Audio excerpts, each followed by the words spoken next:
Good evening friends. आज हम जो बात करेंगे वो बायोलॉजी के थर्ड क्लास की है। हमने आज सर्कुलेटरी सिस्टम जिसमें हम ह्यूमन हार्ट के बारे में पढ़ेंगे उसको डिटेल में कवर करना। स्टार्ट करने से पहले प्लीज़ मेरे यूट्यूब चैनल को लिंक करिए, उसको सब्सक्राइब करिए और बेल आइकन ज़रूर क्लिक करिएगा। ये बायोलॉजी का जो सर्कुलेटरी सिस्टम है ना, ये NDA, CDS, JKSSB, SSC, CPF assistant commandant का पेपर होता है और अकाउंट असिस्टेंट का पंचायत का जेएनके का पेपर निकला हुआ, उसके हिसाब से बहुत इंपॉर्टेंट सेक्शन है। प्लीज़ इसको ध्यान से करिएगा। और जो भी आप करते हैं जीएस में, स्पेशली साइंसेज में जो करते हैं, उसको प्लीज़ एक बार रिपीट करिए, लिखिए। लिखेंगे तो आपकी रिमेम्बरेंस बढ़ जाएगी। प्लीज़ लिखा करिए। ब्लड 4 कंपोनेंट्स में है, plasma, red blood cells, white blood cells और प्लेटलेट्स। प्लाज्मा को लिक्विड पार्ट को कहते हैं ब्लड के। आरबीसीज को एरिथ्रोसाइट्स कहा जाता है। ऑक्सीजन कैरी करते हैं ये प्रोटीन है इनके अंदर, that is called haemoglobin. Iron based protein है। एक हीमोग्लोबिन मॉलिक्यूल अपने साथ 4 जो है ऑक्सीजन मॉलिक्यूल्स को बाइंड करता है। व्हाइट ब्लड कॉर्पसेल्स जो है ये हमारी बॉडी के डिफेंस मैकेनिज्म मेंटेन करते हैं, इन्फेक्शन से बचाते हैं जी हमें, और डिजीज से प्रोटेक्ट करते हैं। Blood platelets coagulation of blood करते हैं। अगर कहीं पर इंजरी हो जाती है तो वहां की जो ब्लड की कोगुलेशन है वो प्लेटलेट्स के हाथ में है। इनको आगे डिटेल में करते हैं। रेड ब्लड सेल्स माइन्यूट, छोटे, सर्कुलर बायकनकेव। सर्कुलर बायकनकेव का मतलब है अगर आप सामने से देखेंगे तो सर्कल दिखेगा, अगर आप साइड से देखेंगे तो ये बायकनकेव दिखेंगे, सेंटर से पतले नजर आते हैं। सर्कुलर बायकनकेव डिस्क लाइक होते हैं। कोई न्यूक्लियस नहीं होता जी इनके बीच में, बस दूर है ये। बनाए जाते हैं हीमोग्लोबिन कैरी करने के लिए, जिससे ऑक्सीजन कैरी की जा सके। 120 दिन का लाइफ साइकिल है और बोन मैरो में बनते हैं, सिर्फ लेबर की तरह काम करते हैं। बोन मैरो, बोन के अंदर जो मैरो होता है वहां बनते हैं और 4 से 5 मिलियन होते हैं पर सेंटीमीटर क्यूब। जब ये मर जाते हैं तो इनको या मारना हो या खत्म करना हो, इसमें से जो चीजें काम की होती है बॉडी रख लेती है, बाकी तो हम उसको डिस्कार्ड कर देते हैं। ये किया जाता है। यहाँ पे एक ऑर्गन होता है जिसको स्प्लीन बोलते हैं, स्प्लीन, उसको हिंदी में पित्ती कहा जाता है। वहां इसको साफ किया जाता है। तो ग्रेवयार्ड जो है आरबीसीज का, दैट इज स्प्लीन। और बनते कहां पे हैं? बोन मैरो में। Very important question. White blood cells बड़े होते हैं, लार्ज होते हैं, न्यूक्लियस होता है इनमें, कलरलेस होते हैं, 4000 to 5000 ही होते हैं पर सेंटीमीटर क्यूब। ये मिलियन में होते हैं, 4 to 5 million, that is about 40 lakh, 40 to 50 lakh पर सेंटीमीटर क्यूब। इतना बड़ा नंबर होने की वजह से ब्लड जो है रेड नजर आता है। व्हाइट ब्लड सेल्स का नंबर काफी कम है। मेनली 2 तरह के हैं, जिनमें आपको दाने नजर आते हैं उन्हें ग्रैन्युलोसाइट्स बोलते हैं, जिनमें दाने नहीं नजर आते हैं उन्हें एग्रैन्युलोसाइट्स कहा जाता है। दानेदार होते हैं उन्हें ग्रैन्युलोसाइट्स, जिनमें दाने नहीं नजर आते उन्हें एग्रैन्युलोसाइट्स कहा जाता है। ब्लड प्लेटलेट्स ऐसे होते हैं। साइड व्यू मैंने बता दिया, आरबीसी का ऐसा होता है, सामने से भी ऐसा होता है, न्यूक्लियस नहीं होता इसके बीच में। ग्रैन्युलोसाइट्स जिनमें दाने नजर आते हैं वो 3 तरह के हैं। एसिनोफिल्स, ठीक है, एसिनोफिल्स, बेसोफिल्स, न्यूट्रोफिल्स। न्यूट्रोफिल्स जो है ना, इनमें 4 to 5 लोब न्यूक्लियस होता है। 1 लोब, 2 लोब, 3 लोब, ये 4 लोब, ये ऑलमोस्ट 5 लोब, 5 to 6 लोब हो गया। यहाँ पे सिर्फ 2 लोब होता है। सो एसिनोफिल्स में 2 लोब न्यूक्लियस होता है। याद रखिएगा, ऑलमोस्ट 60% जो होते हैं ना वो सिर्फ न्यूट्रोफिल्स ही होते हैं। बेसोफिल्स जो होते हैं अनडिस्टिंक्टिव न्यूक्लियस होता है, कोई शक्ल नहीं होती, टेढ़ा मेढ़ा सा न्यूक्लियस है। You cannot discriminate the size of the nucleus. So basophils का न्यूक्लियस क्लियर नहीं होता कितने साइज का। एसिनोफिल्स का मोस्टली 2 लोब्ड होता है। न्यूट्रोफिल्स का 4 to 5 लोब्ड होता है। और सबसे ज्यादा बॉडी में जो होते हैं न्यूट्रोफिल्स होते हैं, ऑलमोस्ट 60%। ये तीनों में दाने भी नजर आते हैं, इसलिए इन्हें हम ग्रैन्युलोसाइट्स बोलते हैं। एक ग्रैन्युलोसाइट्स में लिम्फोसाइट्स और मोनोसाइट्स आते हैं। लिम्फोसाइट्स में बहुत बड़ा न्यूक्लियस होता है जिसको साइड में डेंट पड़ा होता है, तो डेंटेड न्यूक्लियस होता है, बहुत बड़ा न्यूक्लियस होता है। मोनोसाइट जो होते हैं ये हॉर्सशू शेप का न्यूक्लियस होता है, ये हाफ मून जैसे होता है उस तरह का न्यूक्लियस होता है। लिम्फोसाइट्स जो है दूसरे नंबर पे सबसे ज्यादा होते हैं, ऑलमोस्ट 30% जो होते हैं ये लिम्फोसाइट्स होते हैं। और हमारी बॉडी में एक और सर्कुलेटरी सिस्टम काम करता है, लिम्फ, ये उसमें ज्यादा होते हैं ताकि हमारी बॉडी को प्रोटेक्ट कर पाए। डिटेल्स आगे कवर करते हैं, डिटेल्स हमने देखनी है।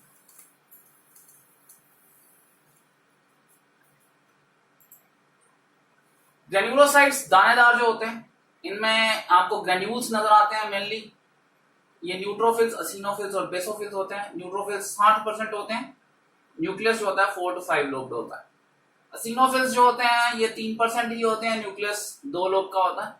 बेसोफिल्स लार्ज न्यूक्लियस होता है, जनरली इंडिस्टिंक्टिव होता है, 1% होते हैं। ए ग्रैन्युलोसाइट्स में आपको दाने नजर नहीं आते हैं, इसमें आपके लिम्फोसाइट्स हैं जो दानों के बिना होते हैं, ग्रेन्यूल्स नहीं होते हैं। और जो न्यूक्लियस होता है बहुत बड़ा होता है, डेंटेड न्यूक्लियस होता है, 30% होते हैं ये टोटल। मोनोसाइट्स जो होते हैं हॉर्स शू की शेप का न्यूक्लियस होता है, 6% होते हैं, और इनमें भी आपके दाने नहीं होते हैं, ग्रेन्यूल्स नहीं होते हैं। तो व्हाइट ब्लड सेल्स की ये डिफरेंट टाइप्स थी, इसको प्लीज गो थ्रू करिए, रिवाइज करिए, याद रखना है जी आपने। ये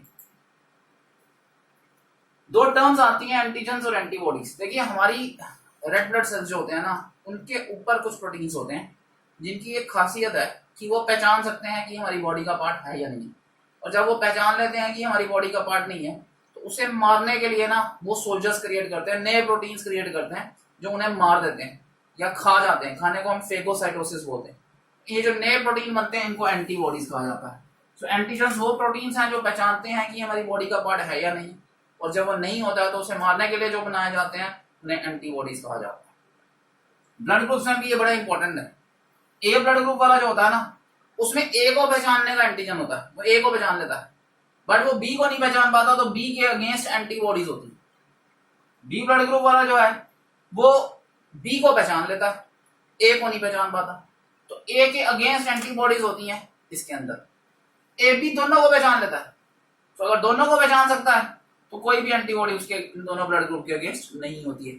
इसका मतलब ए बी ग्रुप ए से भी ब्लड ले ले तो भी उसके साथ कोई लड़ाई नहीं होगी, बी से भी ले ले तो भी कोई लड़ाई नहीं होगी, क्योंकि वो दोनों को पहचान लेगा।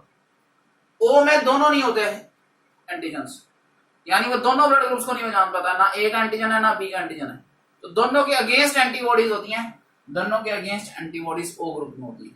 सो यूनिवर्सल जो गिवर होता है, डोनर जो होता है वो ओ होता है, यूनिवर्सल रिसीवर जो होता है वो ए बी होता है। बट इसके साथ एक और चीज ध्यान दी जाती है, that is called RH factor. ये आरएच फैक्टर जो है ये रेहसस मंकी में देखा गया था, वहां से पहली बार आया। इसे रेहसस फैक्टर भी बोलते हैं। ये एक और तरह का एंटीजन है जिसका ध्यान रखना पड़ता है, और ये एंटीजन जो है ना, आपको जान के हैरानी होगी, 85% लोगों में प्लस होता ही है। जिनमें हम होता है हम उन्हें प्लस लिख लेते हैं, जिनमें नहीं होता उन्हें माइनस लिख लेते हैं। अगर हम ध्यान दें, सपोज सारे ब्लड ग्रुप बराबर हो तो 25% ये, 25% ये, 25% ये और 25% ये हुए। अब ओ ग्रुप जो है 25% है और किसी से ब्लड नहीं ले सकता, सिर्फ दे सकता है। पहले तो ये रेयर ग्रुप हो गया, 25% सिर्फ दे ही सकता है, ले नहीं सकता।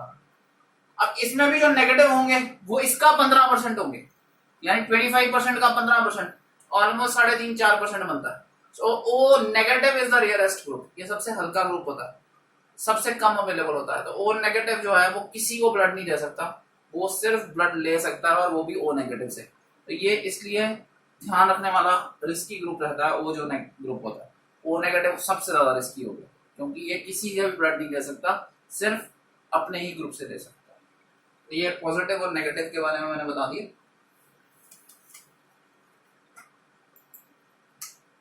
हार्ट के वर्किंग देखते हैं। पहले हार्ट की वर्किंग देखने से पहले ना मैं आपको वेन डायग्राम पे कुछ दिखाता हूँ, ठीक है ना। हम एक काम करते हैं, हम इस तरह हार्ट मान लेते हैं, इस तरह, ठीक है। 4 चैम्बर होते हैं, 2 ऑरिकल्स हैं, 2 वेंट्रिकल्स हैं। राइट हैंड, राइट हार्ट का part, right side. So heart में ब्लड जो जाता है वो राइट ऑरिकल में जाता है, याद रखिएगा, राइट हैंड से राइट साइड। सो राइट ऑरिकल में ब्लड आता है, ये राइट वेंट्रिकल, ये लेफ्ट ऑरिकल, ये लेफ्ट वेंट्रिकल। ये याद रखने वाली चीज है, बहुत गलती लगती है, ब्लड कहाँ आ रहा है और कहाँ से जा रहा है। अब हमने ये जनरली अज्यूम कर लिया कि हार्ट के ऊपर वाले ऑर्गन सुपीरियर, नीचे वाले इंफीरियर। तो जो सुपीरियर ऑर्गन से ब्लड लेके आता है, ब्रेन वगैरह से ब्लड लेके आता है, उसे सुपीरियर वेना केवा कहते हैं। एक ऊपर से लेके आती है, एक नीचे से, इन्हें वेना केवा कहा जाता है। यहां से ब्लड राइट वेंट्रिकल में ऐड चला जाता है। राइट वेंट्रिकल में यहाँ 3 ढक्कनों वाला वेल्व है, इसको ट्राइकस्पिड वेल्व बोलते हैं, ट्राइकस्पिड वेल्व। यहां से ब्लड जो है लंग्स में जाता है, लंग्स से लेफ्ट ऑरिकल में आता है, लेफ्ट ऑरिकल से लेफ्ट वेंट्रिकल में 2 ढक्कनों वाला वेल्व है, डायकस्पिड वेल्व है, और लेफ्ट वेंट्रिकल से ये बॉडी में चला जाता है। जो मेन आर्टरी होती है वो एओर्टा होती है। देखो जी, पहले हम आर्टरीज मानते थे वो जो प्योर ब्लड कैरी करती है, और वेन्स उनको मानते थे जो इम्प्योर ब्लड कैरी करते हैं, बट हमने अब उसको चेंज कर दिया डेफिनेशन को। अब हम आर्टरीज उनको मानते हैं जो हार्ट से ब्लड बाहर लाती हैं, और वेन्स उनको मानते हैं जो हार्ट के अंदर लेके जाती हैं। तो ये जो बाहर ला रही है ये भी आर्टरी, और ये अंदर लेके आ रही है ये वेन है। So this is a when and this is a artery. अब प्रॉब्लम क्या है, जो ये वाली आर्टरी है इसमें डीऑक्सीजनेटेड ब्लड है, क्योंकि ऑक्सीजनेट तो अभी लंग से होगा फिर आएगा। सो बाकी ये जो आर्टरी है इसमें ऑक्सीजनेटेड है, तो ये जो डीऑक्सीजनेटेड ब्लड वाली आर्टरी है इसको हम पल्मोनरी आर्टरी बोलते हैं। So pulmonary artery is the only artery which contains deoxygenated blood, and pulmonary vein is the only vein which contains oxygenated blood। तो ये तो हो गया इसका वेन डायग्राम के फॉर्मेशन। अब इसको डायग्राम के ऊपर देखते हैं, ठीक है। इस पे यही चीज दोबारा समझा दूंगा। देखिए जी, ब्लड जो है ना, ये आ गया इंफीरियर वेना केवा यहां से, और ये आ गया सुपीरियर वेना केवा यहां से। ये दोनों से ब्लड एंटर करता है, this is right auricle. Right auricle से ये ट्राइकस्पिड वेल्व है, यहां से होता हुआ ये आ गया राइट वेंट्रिकल में, ठीक है। ये देखो एरो दिखे हम, यहां से अंदर गया इसमें आ गया, यहां से नीचे आया इधर पहुंच गया, यहां से घुस गया इसके अंदर, इधर से घुसा तो ये लंग्स में चला गया, ये एक लंग में, यहां से ये दूसरे लंग में। ये आ गई पल्मोनरी हमारी वेन आर्टरी, क्योंकि बाहर जा रहा है। अब ये लंग से फिल्टर हुआ, लंग से फिल्टर हो गया, ये इधर से एक लंग से, ये दूसरे लंग से, ये घुस गया, ये हमारा आ गया लेफ्ट ऑरिकल। इसमें लेफ्ट ऑरिकल से यहाँ 3 ढक्कनों की जगह 2 ढक्कनों वाला वेल्व है, यहाँ 3 वाला है, यहाँ 2 ढक्कन है, डायकस्पिड वेल्व। यहां से पहुंच गया ये लेफ्ट वेंट्रिकल में, और लेफ्ट वेंट्रिकल से ये घुसा, यहां से बाहर आया, और ये अलग अलग बॉडी पार्ट्स में चला गया थ्रू द मेन अयोटा। ये जो बीच वाला पार्ट है इसे सेप्टम बोलते हैं, ये बेसिकली सेपरेट करता है, दिस इज कॉल्ड सेप्टम। ये सेपरेट करता है राइट ऑरिकल, राइट वेंट्रिकल और लेफ्ट वेंट्रिकल को। ध्यान रखने वाली चीज है कि ये चारों चैम्बर्स ह्यूमंस में सेपरेट है और सेपरेट काम करते हैं, ठीक है जी। सुपीरियर और इंफीरियर वेना केवा हो गया, राइट ऑरिकल आ गया, ट्राइकस्पिड वेल्व हो गया, राइट वेंट्रिकल हो गया, ये पल्मोनरी आर्टरी हो गई, फिर ये वेन्स के थ्रू इकट्ठा होता है वो ब्लड लेफ्ट ऑरिकल में आ गया, लेफ्ट ऑरिकल से डायकस्पिड वेल्व लेफ्ट वेंट्रिकल में आ गया, लेफ्ट वेंट्रिकल से ये बाहर गया अयोटा के थ्रू पूरी बॉडी में। सो ये हार्ट की वर्किंग है, प्लीज इस पर काम करिए, इसको 2-3 बार ड्रा करिएगा। देखिए जी, जब तक आप साइंसेज में और स्पेशली बायोलॉजी में ड्रा नहीं करेंगे तब तक आपको याद नहीं रहेगा। अगर आप सिर्फ इसको सुपरफिशियल रीड करेंगे ना, तो पेपर में जब मैनिपुलेट किया जाता है क्वेश्चन, तो आप उसको पकड़ नहीं पाएंगे।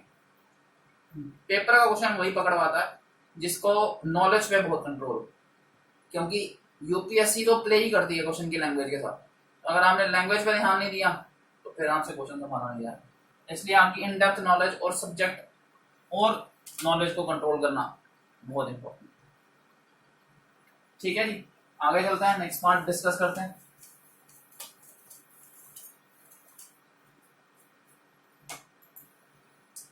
ब्लड की कोगुलेशन देखते हैं जी।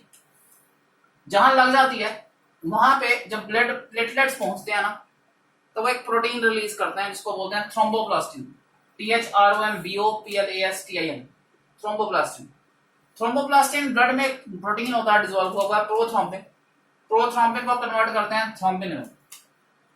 थ्रोम्बिन और कैल्शियम आयंस मिलके एक और डिसॉल्व्ड प्रोटीन होता है ब्लड में फाइब्रिनोजन, उसको कन्वर्ट करते हैं फाइब्रिन में। फाइब्रिन इनसॉल्युबल है, ये ऐसे ही है जैसे दूध डिसॉल्व होता है, फैट्स डिसॉल्व होते हैं वाटर में in the form of milk, but जब आप उसमें वो कोगुलेट हो जाता है, फट जाता है जिसको हम बोलते हैं, तो वो उससे पनीर जो बन जाता है वो पानी को छोड़ देता है। वैसे ही फाइब्रिन जो बनता है वो ब्लड को छोड़ के वहां पे वो मैश की फॉर्म में प्रेसिपिटेट्स बना देता है, जैसे पनीर के बनते हैं वैसे प्रेसिपिटेट बनते हैं। उन प्रेसिपिटेट्स में आरबीसीज जो आ रहे होते हैं वो आगे फंस जाते हैं, तो जाली बंद हो जाती है। इसको कोगुल जो चीज बनती है इसको हम कोगुलेशन कहते हैं, और ये क्लॉट बन जाता है वहां पर, उसको हम क्लॉट कहते हैं। दोबारा समझा देता हूँ। इंजर्ड टिश्यू और ब्लड प्लेटलेट्स मिलकर थ्रोम्बोप्लास्टिन रिलीज करते हैं। थ्रोम्बोप्लास्टिन प्रोथ्रोम्बिन को थ्रोम्बिन में कन्वर्ट करता है।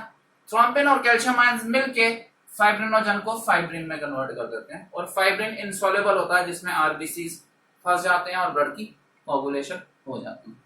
अच्छा, एक चीज याद रखिएगा, ब्लड जो है बॉडी के अंदर कोगुलेट नहीं होता, तो हमारी बॉडी में एक एंटी कोगुलेंट अवेलेबल है, दैट इज कॉल्ड हिपैरिन। तो हिपैरिन इज अवेलेबल जो एंटी कोगुलेंट है। तो बट ये बचाता है कि ब्लड अंदर बॉडी के कोगुलेट नहीं कर जाए। आपने जनरली देखा होगा जो लोग एज्ड हो जाते हैं, बूढ़े दादी दादू होते हैं, कई बार आप उन्हें उठाते हैं जोर से या कहीं दबा दें तो उनको क्लॉट पड़ जाता है वहां पे अंदर। आपके हाथ दबाने से सिर्फ क्लॉट पड़ गया, that is basically a faulty blood clotting. तो ये ब्लड क्लॉटिंग में फॉल्ट आ जाता है, एज के साथ आ सकता है, किसी और भी कारण से आ सकता है। जो फॉल्टी ब्लड क्लॉटिंग होती है इसको करेक्ट करने के लिए विटामिन के इंजेक्शन लगाए जाते हैं। ये बड़ा इंपॉर्टेंट है, अगर हम जब विटामिन करेंगे तो वहां इसको डिटेल में बताएंगे। आगे देखते हैं, ये कुछ टर्म्स हैं जो पता होनी चाहिए। आरएच फैक्टर जो है ये मैंने बता दिया आपको। आर्टरीज और वेन्स, आर्टरीज वो हैं जो हार्ट से बाहर ब्लड लाती हैं, वेन्स वो हैं जो हार्ट के अंदर ब्लड लेके आती हैं। जनरली वेन्स को एंटी ग्रेविटी काम करना होता है, ग्रेविटी नीचे काम कर रही है, वेन्स को नीचे से ऊपर ब्लड लाना। तो ब्लड को बैकफ्लो से रोकने के लिए वेल्व्स होते हैं, बीच में रास्ते में दरवाजे लगे होते हैं, और वेल्व्स जो होते हैं वो वेन्स में अवेलेबल होते हैं। याद रखिएगा, valves are available in veins. Fibrin जो है ये इंसॉल्युबल प्रोटीन है जो इंजरी के साइड में क्लॉट के बाद बनता है। और सीरम वो लिक्विड है सुपरनेटेंट जो येलो फ्लूइड निकलता रहता है इंजरी के बाद भी। सीरम में कोगुलेशन की पावर नहीं है इसलिए निकलता रहता है। अयोर्टा हमारी मेन आर्टरी है और नॉर्मल हार्ट रेट जो होता है वो 72 होता है। एक और सर्कुलेटरी सिस्टम हमारी बॉडी में फ्लो करता है जिसको लिम्फ बोलते हैं। देखिए जी, जैसे आप घर जाते हैं तो आप मेन रोड से उतर, बस से उतर जाते हैं, फिर वहां से आप पैदल चलते हुए ही घर आते हैं। बसेज आपके घर तक हर बंदे के नहीं आते, वैसे ही ब्लड हर सेल के तक नहीं जाता खाना छोड़ने या फूड देने या वेस्ट को पकड़ने। तो वो सामान बाहर मेन रोड पे उतार देता है। मेन रोड पे वो सामान उतरता जाता है जिससे अगले पिछले सामान को जो पहले उतरा होता है उसको धक्का पड़ता जाता है और वो बॉडी के अंदर आगे फर्दर सेल्स के आगे पीछे मूव करता जाता है। ये एक्स्ट्रा सेलुलर फ्लूइड बनता जाता है जो कैपिलरीज में से छूटता जाता है। अब जब ये फ्लूइड छूट तो गया, इसको इकट्ठा भी करना है, तो ये फ्लूइड छूटते छूटते आगे इकट्ठा किया जाता है इन लिम्फ नोड्स। वहां से लिम्फ कैपिलरीज होती हैं जो जोड़ती हैं इनको, और ये फ्लूइड फ्लो करता हुआ वापस हार्ट में पहुंच जाता है। तो ये जो सर्कुलेटरी सिस्टम है ये हार्ट ब्लड से अलग है। एक तो इसमें रेड ब्लड सेल्स नहीं होते इसलिए रेड नहीं होता, ये बहुत पानी की तरह ही कलरलेस होता है। और दूसरा ये यूनिडायरेक्शनल होता है। जो हमारा लिम्फ ब्लड सर्कुलेटरी सिस्टम है ना वो हार्ट से बॉडी में जाता है और बॉडी से हार्ट में आता है, तो डब्बा डायरेक्शनल है, from body to heart and heart to body. But जो हमारा लिम्फ है इस सिर्फ बॉडी से सामान इकट्ठा करता है और हार्ट में पहुंचाता है, तो it is a unidirectional circulatory system. अच्छा, एक चीज और बतानी छूट गई, मैं उसको कवर कर लेता हूँ, मेरे माइंड में आ गया। देखिए जी, एक ही टाइम पर यहां से जो ब्लड निकलता है एओर्टा के थ्रू वो पूरी बॉडी से घूम के यहाँ पहुंच जाता है। ठीक है, पूरी बॉडी से एओर्टा से निकल के ब्लड सुपीरियर और इंफीरियर वेना की वजह से दोबारा यहाँ पहुंच जाता है, और उसी पीरियड में यहां से लंग्स में से जाके ब्लड वापस अंदर आ जाता है। सो दो सर्कुलेशन हो रही हैं, एक बॉडी से चक्कर लगा रहा है हिस्सा, एक लंग से लगा रहा है। आप स्पीड देख लीजिए, इतनी बड़ी बॉडी है हमारी, 72 टाइम्स पूरी बॉडी से घूम जाता है ब्लड एक मिनट के अंदर। लेस देन अ सेकंड पूरी बॉडी से चक्कर लगा के ब्लड आ जाता है। This is the level of motor we have, this like a motor basically. जैसे घर में पानी चढ़ाने की मोटर है, ये भी एक मोटर है जो पूरे बॉडी से ब्लड को सर्कुलेट कराती है। See the quality of A motor that the speed of blood is, कि हमारे इतने बड़े शरीर में से ये ब्लड 72 टाइम्स चक्कर लगा के आ जाता है with in a minute, less than A second एक बार चक्कर लगता है। इतनी अच्छी मोटर है ये। ठीक है, स्पेशली ये जिस टिश्यू की बनी होती है उसे कार्डियक मसल्स बोलते हैं, स्पेशल मसल्स होते हैं, ये कभी टायर्ड नहीं होते। अच्छा, फिनिश करने से पहले मैं बड़े दिन का सोच रहा था कि जब भी हम फिनिश करें तो ये एक मोटिवेशनल लेवल पर एंड होना चाहिए। सो प्लान्स अगर काम ना करें तो प्लान्स को बदलो, गोल्स को मत बदलो। सो मेरी आपको रिकमेंडेशन है, प्लान्स काम ना करें तो change the plans but don't change the goals. मेहनत करेंगे तो आपने जो भी अपने गोल सेट किए हुए हैं अब वहां तक पहुंचेंगे। प्लान्स ऊपर नीचे होते रहते हैं।